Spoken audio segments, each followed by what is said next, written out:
do a couple more here at BillWhittle.com. We'll swing over to Facebook. And yeah. Dave Olson, my God, man, he's everywhere. Any thoughts on the passings of Neil Peart and Terry Jones? I didn't know about either of them, and I still don't know who Neil Peart is, I'm sorry to say. Terry Jones of Monty Python, obviously, I'd heard he'd been sick for quite a while, and that he was suffering from Alzheimer's and dementia, and so he will be missed. Terry Jones was a brilliant guy. And he was really kind of always the, I guess the first word that comes to mind, he was always kind of the dumpy one. He was always kind of the small, kind of, beefy-ish kind of guy. And but he was just brilliant. And he was a great director. He directed,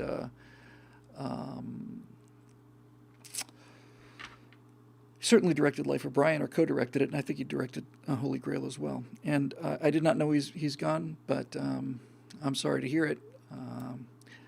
That makes two now, and it's kind of sad sometimes, two of the people I admire the most in show business, whose work I admire the most in show business, are John Cleese and William Shatner, and by all accounts, they're two of the worst people who ever walked the earth in terms of their attitudes. Yeah, Ripping Yarns was great. Michael Palin, by far my favorite member of Monty Python. There's something about Michael Palin that's just so charming and so fun. And by the way, if you think about it, virtually all of the classic sketches, the really, really good ones, are almost all John Cleese and Michael Palin. Parrots, John Cleese and Michael Palin, Cheese Shop. They're just... Argument Clinic. Those are probably the three best sketches they did, and that's still the same two guys. Anyway, let's see.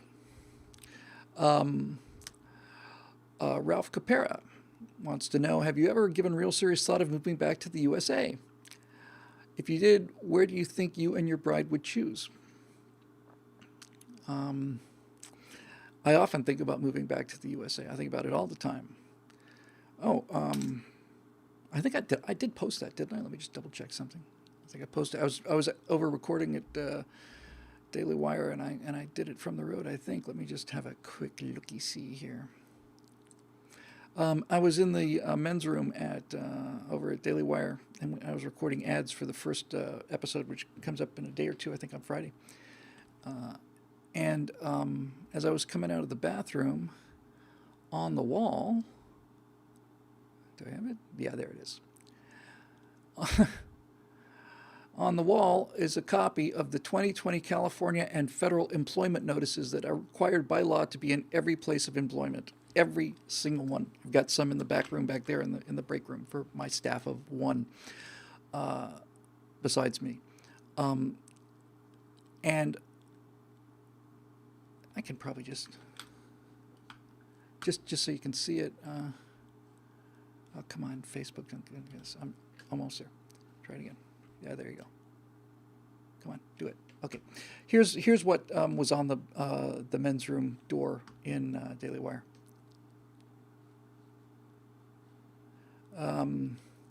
This is a list of all of the legal notifications that you have to provide for your employees.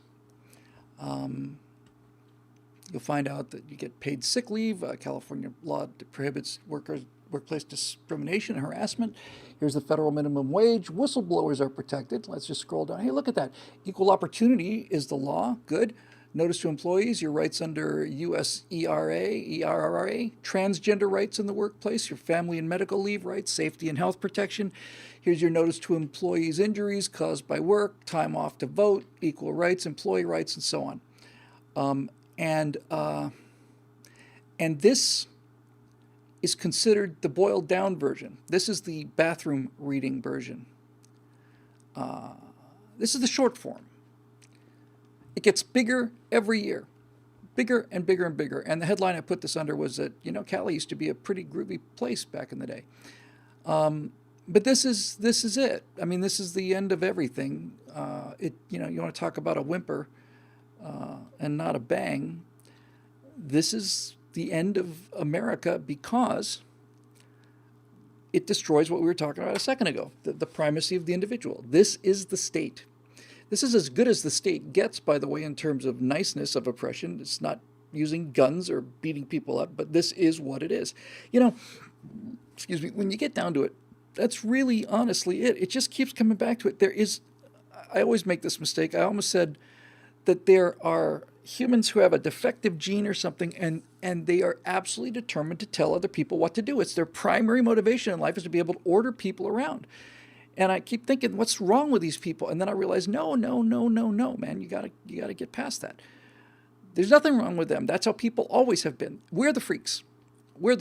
And the idea of throwing that away, that poster, just ripping it up, and just throwing it to the winds, would be enough to make a European lose their mind. Well, how are you going to survive without laws? I wouldn't say we're not going to have any laws. We're going to have laws. You can't murder anybody. You can't take their stuff. You can't beat them up. We have laws. Yeah, but what about all these, oh, you mean the regulations? Yeah. Who, not naive enough to say that nobody gets taken advantage of in this country, needless to say. But somebody in Sacramento decided that we got to do something about these unprotected migrant workers, just as an example, you know, the poor, who are unaware of their rights.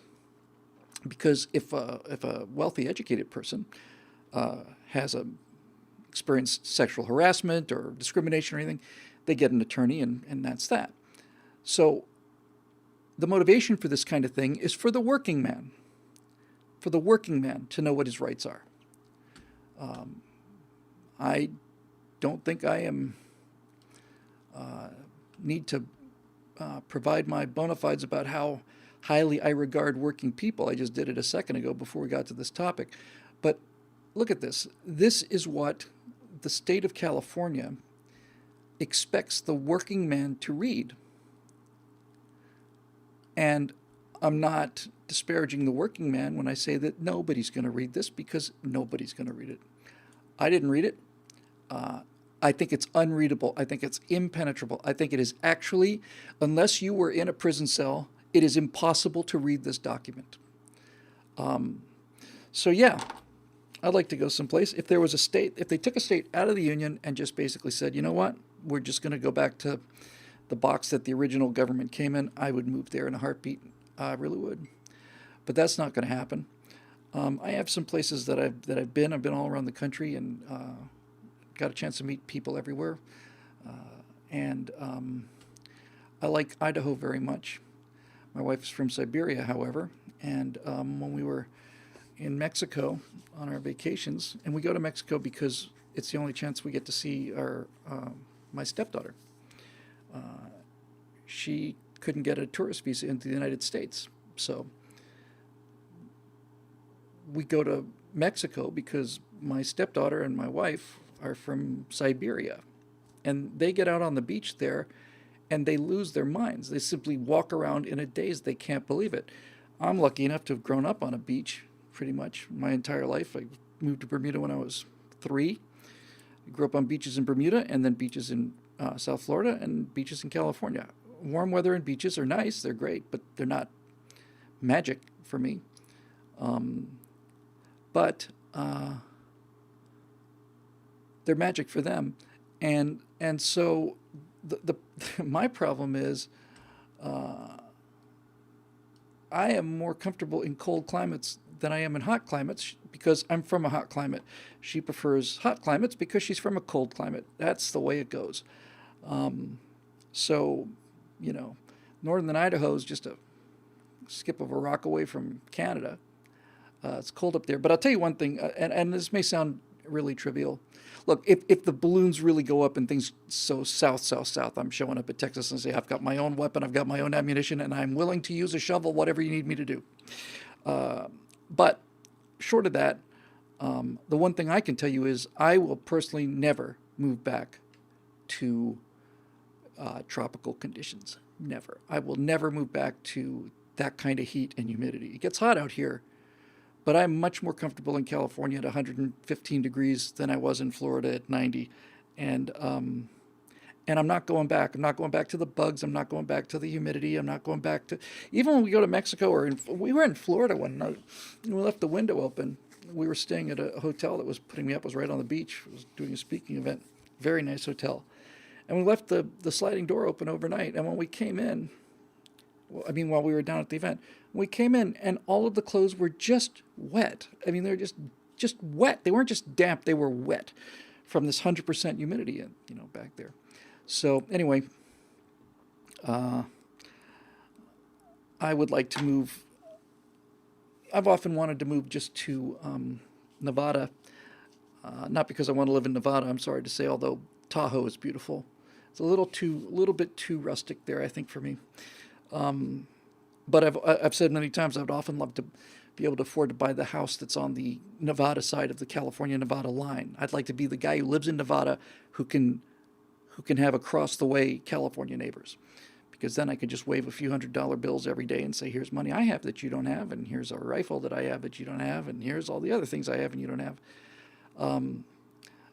But I have such mixed feelings about this place. I don't like Los Angeles, and to say I don't like the government is an understatement. This is the dumbest place in the world.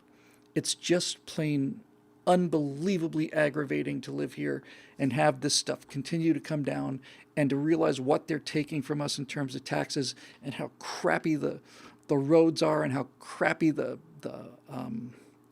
education system is. All of it. It's enough to drive you barking mad. And all of the people in show business, with a handful of exceptions, are just miserable people.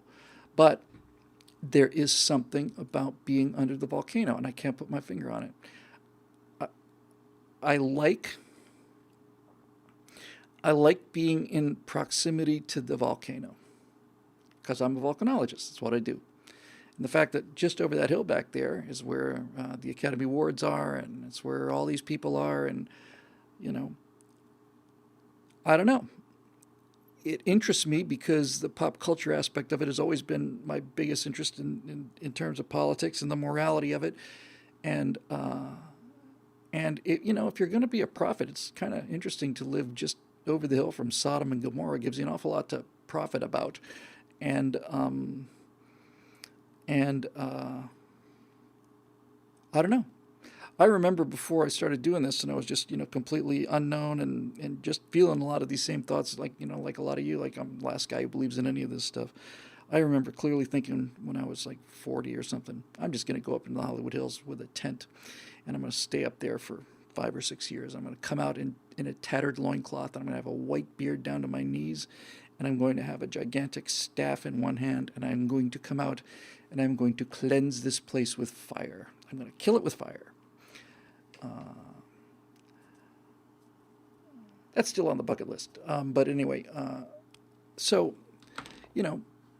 I'm here because I'm here because I can afford to be here. And I mean afford to be here in terms of my existence. My freedom is curtailed to some degree, and more every day. And certainly a lot of money is being removed from my pocket and sent to people who do absolutely nothing for it except, tell me what a Nazi I am. But, really, when you get right down to it, this is kind of a little pithy thought I just had. It's true that living in California, a lot of your freedoms are eroded. And I certainly am not going to wait too long for this. But the fact of the matter is, I'm here because I still have the one freedom that is important to me, and that's the freedom to leave. If it ever looked like the freedom to leave was being closed off, then I'm out of here like a shot. But as long as staying here is voluntary, then it's kind of like chomping through the Amazon. It's like, I choose to do this. It's miserable. And I was just reading about Amazon exploration too in the last week, and my God, that place is just it's just 24 hours moving death. Hascat said he bought 160 acres for $46,000. $46,000 doesn't get you most of my garage in the house I'm renting. The house I'm renting costs, it's a quarter acre, I guess, little unit thing. Quarter acre costs 20 times that. My quarter acre costs 20 times what your 160 acres cost. It's madness. But I will tell you this: for a guy who grew up in Florida with all that heat and humidity and the bugs and the insects and the mosquitoes and the palmetto bugs and all that crap, when you first come to California and you feel that constant, 72 degrees in Pacific Ocean's nice and cool, and the humidity is down. The humidity is down too. I just every single day I go, my God, I love it here. I just wish the politicians would go away. Not even the people, just the politicians and the people that voted for them.